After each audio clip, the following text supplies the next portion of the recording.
Dando continuidade às nossas aulas sobre geopolíticas de conflitos no Oriente Médio, tá? Eu vou tratar da questão do Iraque hoje. Como de costume, tá? A gente sempre começa com a localização, trabalhando em cima de mapas. Eu sei que eu trabalhei mapas na sala de aula, mas nunca é pouco, né, reforçar essa questão da localização, né? Porque a geografia bate muito, ela tem seu alicerce de conhecimento muito em cima desse conhecimento localizado, né? Mapeado, tá legal? E olha, quando você abre o mapa do Iraque, essa parte aqui em destaque, dentro do Oriente Médio, ele faz fronteira com vários países, faz fronteira com o Irã, com a Turquia, com a Síria, com a Jordânia, com a Arábia Saudita e com o Kuwait. E, gente, dentro do contexto do Oriente Médio, o Iraque tem um território considerado um território de tamanho médio, é um dos países, né, de maior tamanho dentro do contexto do Oriente Médio, tá bom? E ele tem aproximadamente aí 434 mil quilômetros quadrados. Eu sei que, se comparado ao território brasileiro, isso é pequeno, mas no contexto do Oriente Médio é considerado um território significativo.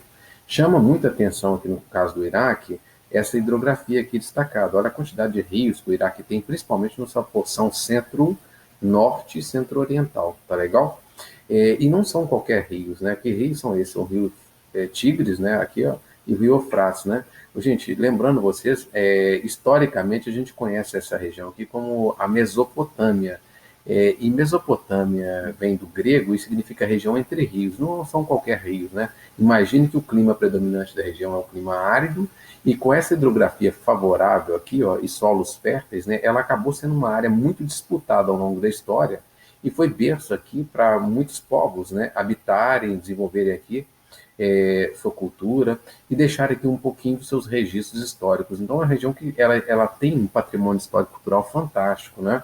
E que eu tenho certeza que, quando pacificada e com uma boa infraestrutura para o turismo, vai ser uma região muito promissora para receber pessoas do mundo inteiro curiosas para conhecer um pouco, né, da história do Iraque e um pouco da história das civilizações do mundo inteiro. Tá legal? Então, ressaltando essa questão aqui da hidrografia, eu queria lembrar vocês, tá? Depois eu vou retomar essa questão aqui, eu acho que é importante, tranquilo? Olha, a região tem 30 milhões de habitantes, e para o Oriente Médio, o Iraque é considerado uma das maiores populações em um único país, tá? E dentre os seus 30 milhões de habitantes, 60% são do xiismo, são correntes, são seguidores do xiismo, né, que é um ramo do islamismo. Lembrando vocês que os xiitas são a minoria no mundo islâmico, mas que são predominantes em 3 países. Dentre eles, esses 3 países, está o Iraque. Tá legal? 20% da população segue o sunismo, tá? São sunitas. E 15%, isso aqui não é religião, são os curdos, que é um povo apátrio, né? Que habita parte do Iraque e acaba sendo também um problema para o território iraquiano. Por quê? Porque esse povo reclama o seu processo de separação, né? Sua independência e a criação de um país que se chama Kurdistão. Depois eu vou retomar essa questão com vocês. E lembrando, gente, além da questão da água, o Iraque hoje ele se torna muito importante para o mundo porque tem a segunda maior reserva de petróleo do Oriente Médio e tem uma das maiores reservas mundiais, tá legal? Então vale a pena ressaltar isso aí. Isso aqui é um mapa do Iraque, ressaltando aqui os diferentes grupos religiosos, étnicos, né, e culturais, diferentes povos que habitam a região. Quando você percebe uma diversidade dentro de um território, né, que não é tão grande, a gente entende um pouco da dificuldade desse país se manter pacífico, né? E tem internamente vários conflitos, várias divergências aí étnicas, religiosas, que acabam resultando numa dificuldade de continuar a unidade territorial como ela está hoje, tá bom? Outra questão aqui interessante, eu já comentei com vocês, a questão da Mesopotâmia, né? Aqui só um slide ressaltando isso aqui. É, a Mesopotâmia foi aonde desenvolveu a primeira civilização que deixou registros escritos, né? Que é a Suméria e outras mais, né? E outra coisa interessante também de comentar é que no Iraque está o Jardim do Éden, né, gente? E vocês sabem que na Bíblia, né, na parte de Gênesis a Apocalipse, ela faz referência ao Jardim do Éden, que foi onde Deus cultivou um grande jardim, né? E ao centro desse jardim ele plantou a árvore da vida e também lá ele criou o primeiro ser humano, que vai dar origem à nossa civilização. Então, eu acho isso é muito interessante, né? E muito importante, tendo a oportunidade de ler um pouco mais sobre isso, tá bom? Dando continuidade aqui, eu quero falar um pouco sobre a história recente do Iraque. Gente, aquela região ali onde é a Mesopotâmia, onde é o Iraque, ela ficou, e como o Oriente Médio também todo, ela ficou sob domínio do Império Turco-Otomano quase 5 séculos, né? E o Império Turco-Otomano perde o domínio da região na Primeira Guerra Mundial, e não sei se foi positivo ou negativo, mas a região troca o domínio do Império Turco-Otomano pelo domínio que europeu. Nós vamos ter estabelecido ali na região a colonização, o neocolonialismo europeu, né? E que vai terminar lá na Segunda Guerra Mundial, porque na Segunda Guerra Mundial vai ter uma desorganização política da Europa que vai permitir aos países no Oriente Médio se tornarem o quê? Independentes. E muitos deles herdando fronteiras que são muito coerentes com a influência europeia. Então, quando você pega o traçado dos países, os limites territoriais, eles foram fortemente influenciados aí por essa colonização europeia. É importante ressaltar isso, porque isso hoje também acaba sendo um fator de disputa na região, tá legal? As famosas fronteiras mal traçadas pela colonização, tranquilo? Outra questão interessante é que final da década de 50, tá?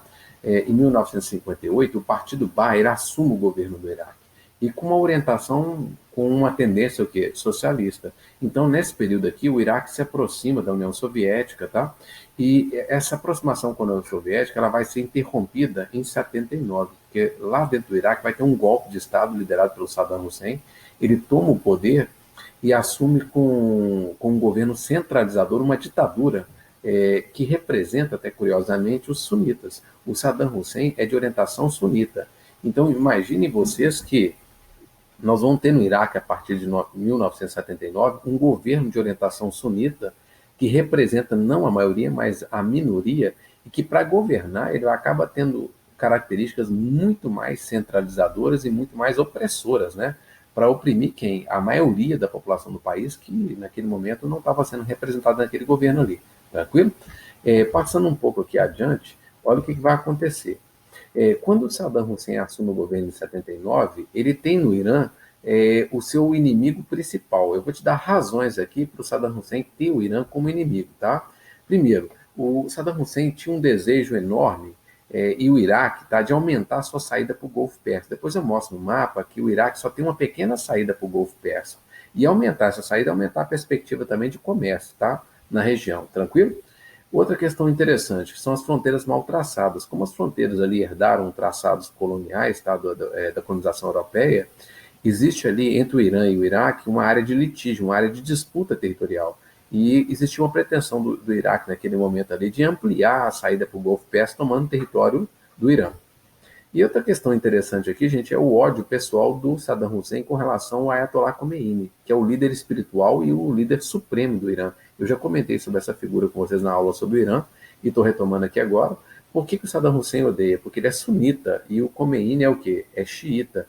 E ele tem muito medo que aquela revolução que tomou conta do Irã, ela atravesse a fronteira e influencie os xiitas dentro do Iraque, ao ponto deles também promover uma revolução islâmica, xiita, dentro do seu país e tirar do governo, né, esse governo recém-impossado, tá legal? Então, a divergência religiosa entre xiitas e sunitas, ela conta muito aqui nessa rivalidade entre o Iraque e o Irã. Outra questão importante aqui, que eu já comentei, é o medo que o Saddam Hussein tem dessa revolução atravessar a fronteira do Irã e chegar no Iraque e destituir esse governo recém-impossado, tá legal? Então fica aí para a gente essa rivalidade entre essas duas figuras aqui, entre o Ayatollah Khomeini, que é o líder supremo do Irã, tá? E o Saddam Hussein, que é esse governo recém-impossado no Iraque, com características centralizadoras, uma ditadura, para ser mais exato. Gente, essa rivalidade ela vai acabar provocando uma guerra, né? Que é a guerra conhecida como a Guerra Irã-Iraque. Gente, essa guerra começa em 1980 e ela vai até 1988, ela vai durar 8 anos, tá? E é uma guerra que vai trazer muitos prejuízos, tanto para o Iraque quanto para o Irã. Esse mapa aqui, eles destacam uma questão aqui interessante, porque essa guerra, ela representa uma rivalidade não entre os xiitas e sunitas, mas uma rivalidade entre os árabes, que estão aqui em verdes, tá? E os persas, né, que estão aqui em roxo.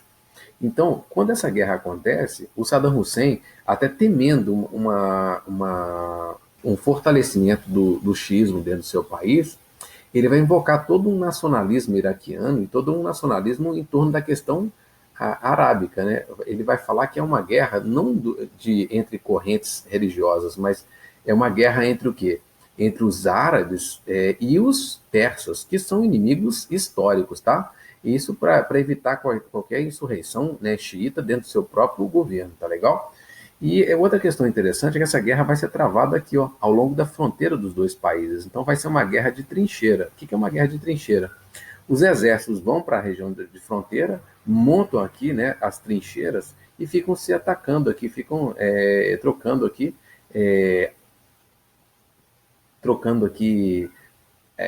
ataques, né, ao longo de 8 anos, o que vai deixar um rastro de destruição tanto no Irã quanto no Iraque, com muitos mortos, né, ao longo dessa guerra, tá legal? Tá aqui, ó, gente, só destacando uma questão aqui que vai levar um pouco a essa guerra, né? O Iraque, ele tem uma pequena saída para o mar, que chama Shatt al-Arab, né, que é essa pequena saída aqui. Então, o que era a pretensão do Iraque? Tomar território iraniano, e agora, quando você fala assim, ele vai tomar mais saída para o Golfo Pérsico. Agora, ampliar a saída para o Golfo Pérsico, tomar território nessa região aqui também, significa tomar territórios que são muito ricos em petróleo. Então, a pretensão do Iraque aqui, do Saddam Hussein, não era só de ampliar a saída para o Golfo Pérsico, mas tomar também do Irã reservas de petróleo, que são significativas, tá legal? Passando um pouquinho aqui adiante, é só um slide aqui ampliado, né, dessa saída para o mar aqui, tranquilo? E continuando a nossa aula aqui, eu queria falar um pouquinho aqui sobre essa guerra, o contorno que essa guerra tomou dentro do contexto do Oriente Médio. Quando você fala da guerra Irã-Iraque, gente, quando essa guerra aconteceu, o que vai acontecer? Os iranianos eles vão se aproximar e vão pedir apoio, vão ganhar apoio da Síria. E o Irã também está muito mais alinhado nesse momento aqui com a União Soviética. Eu não posso falar de uma guerra fria, por quê? Porque a União Soviética estava muito enfraquecida nos anos 80, então ela não vai ter um envolvimento tão direto com esse conflito. Agora, por outro lado, o Iraque vai se aproximar dos Estados Unidos. Qual que é a intenção dos Estados Unidos apoiando o Iraque? Vou só lembrar a vocês que o Irã, desde a Revolução de 79, se transforma num grande inimigo dos Estados Unidos. E na ocasião da Revolução Iraniana, em 79, a vontade dos Estados Unidos é ter invadido o Irã e acabado com aquela revolução. Ele só não o fez, né, temendo ali uma grande represária, uma grande resistência por parte da população iraniana, sendo que 90% da população apoiava a revolução lá no Irã. Então, qual foi a forma que que os Estados Unidos encontrou para se vingar do Irã? Foi apoiando o Iraque nessa guerra. Então, eles vão apoiar de que forma? Enviando armas, né? Vendendo armas para o Iraque. E, de certa forma, é interessante a gente comentar que essa guerra durou tanto tempo, né? Durou 8 anos, por quê? O Iraque estava usando armas de fabricação norte-americanas. E o que o Irã estava usando como armamento nessa guerra? Também armas de fabricação norte-americana, que o Irã comprou dos Estados Unidos durante aquele período de forte influência norte-americana dentro do Irã. Então, a gente pode entender que essa guerra ela teve aí uma influência durante posso dizer para vocês que ela foi uma guerra que ela foi travada com armamentos vindos dos Estados Unidos de ambos os lados, tá? Eu até deixei bem claro aqui, ó, nesse slide, eu coloquei para vocês que o apoio dos Estados Unidos aqui é um apoio de um governo republicano dos Estados Unidos, que quem governava lá eram os republicanos com o Ronald Reagan, né? Uma tentativa de uma intervenção direta no Irã, tá legal? Só que eu considero essa guerra uma guerra sem vencedores. Por quê? Porque do lado iraniano nós tivemos 400 mil soldados mortos, né, praticamente. E aqui do lado iraquiano, 300 mil soldados mortos. Então foram muitas baixas de ambos os lados, muitos prejuízos, né, para todos os dois países, e foi uma guerra sem vencedores. Eu diria que o grande vencedor dessa guerra é os Estados Unidos, porque ele vendeu armas aqui para ambos os lados, né? Então, isso aqui alimentou bastante a indústria bélica norte-americana, tranquilo? E, gente, essa guerra também deixou um outro problema. Qual foi o outro problema? Foi uma crise de petróleo. Apesar dos Estados Unidos ter enviado tropas lá para proteger o Estreito de Hormuz, né, para evitar ali um colapso na saída de petróleo do Oriente Médio, eu já tinha comentado a importância do Estreito de Hormuz aqui para vocês, tá? Mesmo os Estados Unidos evitando o fechamento do Estreito de Hormuz, essa guerra envolveu dois países que produzem bastante petróleo no Oriente Médio, o que fez com que a oferta de petróleo diminuísse no mundo, tá? E causasse uma nova crise, um novo choque, né, do petróleo aí na região. Tá legal?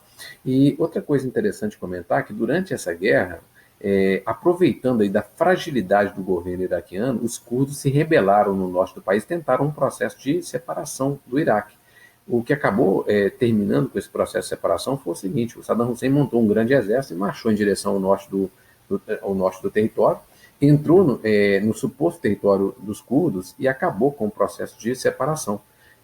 Mas acabou matando 5 mil curdos, tá? Utilizando armas químicas, o que foi considerado na época um crime humanitário. Tranquilo? E eu aproveito a ocasião aqui para falar um pouquinho sobre os curdos com vocês. Eu já tinha comentado que os curdos, né, eles vivem nesse território aqui, que está destacado aqui, ó. Esse território destacado envolve território iraniano, envolve território aqui do Azerbaijão, tá? Da Armênia, da Turquia, da Síria e território do Iraque, tá? E os dois países em que a maior parte dos curdos vivem, né, é dentro do Iraque e dentro da Turquia, só destacando esses dois países aqui, tranquilo? Eles calculam que hoje nós temos aí no mundo alguma coisa em torno de mais ou menos aí 35 milhões de curdos que vivem nessa região aqui, e que é um povo considerado um povo apátrio. Eles têm aqui, eles vivem nesses territórios todos aqui, mas eles querem mesmo a criação do seu país, né? Eles têm esse sentimento nacionalista bem definido, tranquilo? Nesse slide aqui, olha só para vocês terem uma ideia, o Kurdistão, que seria o país, né, dos curdos, houve uma tentativa de criação desse país lá em 1920, Tratado de Sèvres. Por que ele não foi efetivado? Porque quando os países tentaram abrir espaço para a criação do Kurdistão, os partidos que estavam emergindo aqui dentro do Kurdistão, liderando a política desse povo aqui, eram partidos de orientação socialista. E como a região estava sendo fortemente influenciada pelos britânicos, essa tentativa do Kurdistão acabou sendo o quê? Reprimida e sufocada, tá legal? Então acabaram não criando. Mas os curdos têm língua própria, têm uma tradição pastoril, né? Tem toda uma cultura aí bem definida. E hoje eles lutam para tentar criar esse país, tá? Agora, existem partidos políticos, existem organizações, movimentos aí dos curdos, mas são sempre muito reprimidos nos países onde eles se manifestam. Na Turquia é onde nós temos a maior movimentação, a maior mobilização dos curdos em prol da criação, né, do movimento de separação, tranquilo? Mas que acabaram ao longo da história virando pontos de tensão entre os turcos, né, e os curdos, tá legal? Lá na Turquia, eles já fundaram um partido, que é o PKK, que é o Partido dos Trabalhadores do Kurdistão, e que acaba promovendo alguns ataques terroristas ao governo da Turquia e acaba gerando tensão no país.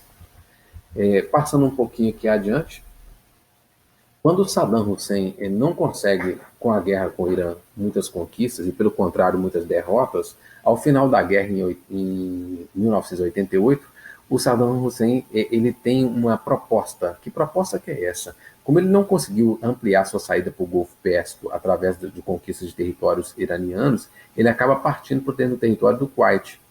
Então ele vai fazer uma investida para dentro do Kuwait. Quem que é o Kuwait? O Kuwait é aquele território, tá, gente? Parando aqui um pouquinho. Voltando aqui no slide anterior, o Kuwait é esse país aqui, ó, pequeno, mas que tem uma saída muito significativa para o Golfo Pérsico. Então, qual que é a intenção do Iraque que está aqui?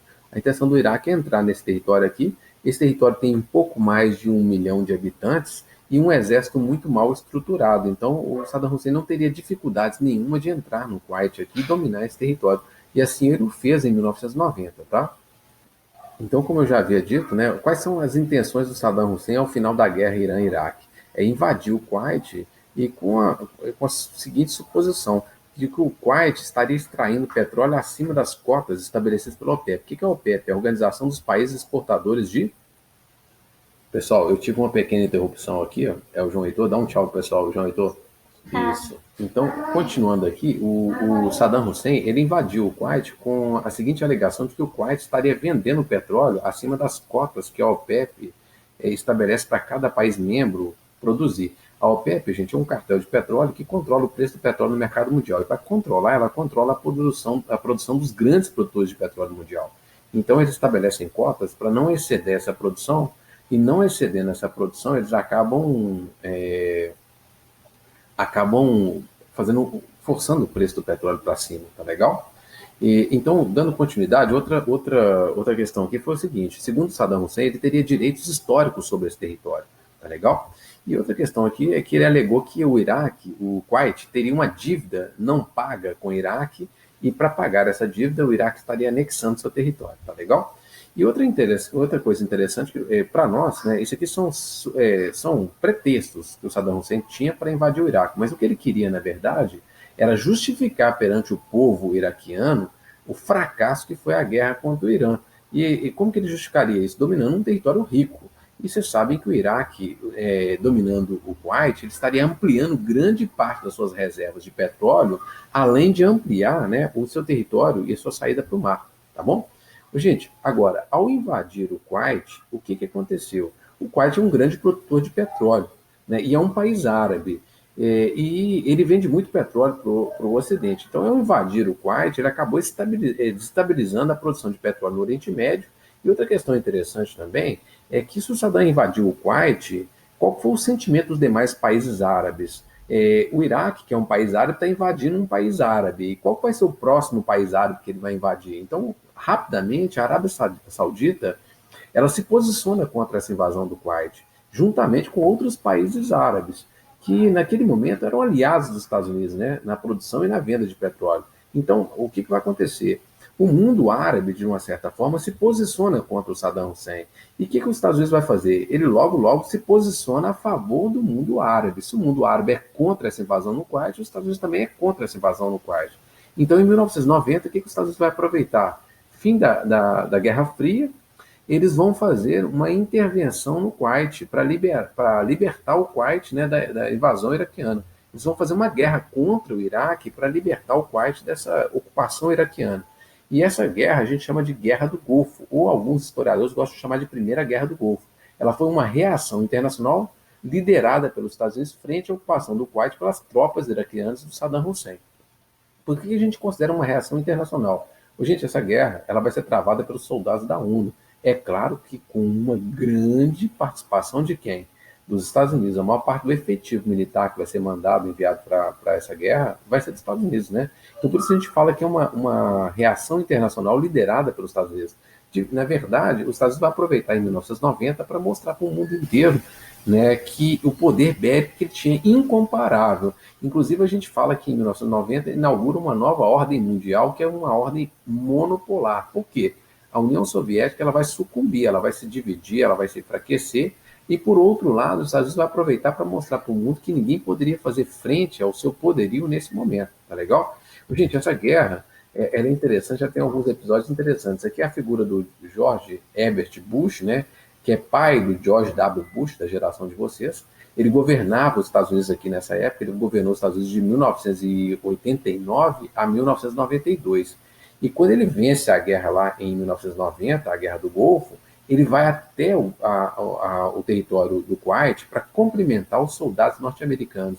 Isso fortalece, de certa forma, politicamente, a sua figura dentro dos Estados Unidos. Mostra aquela figura daquele presidente, aquele líder, né, que vai até o território em conflito junto com a sua tropa. Ele não é aquele presidente que envia uma tropa para uma guerra, mas que vai junto com ela. Tá legal?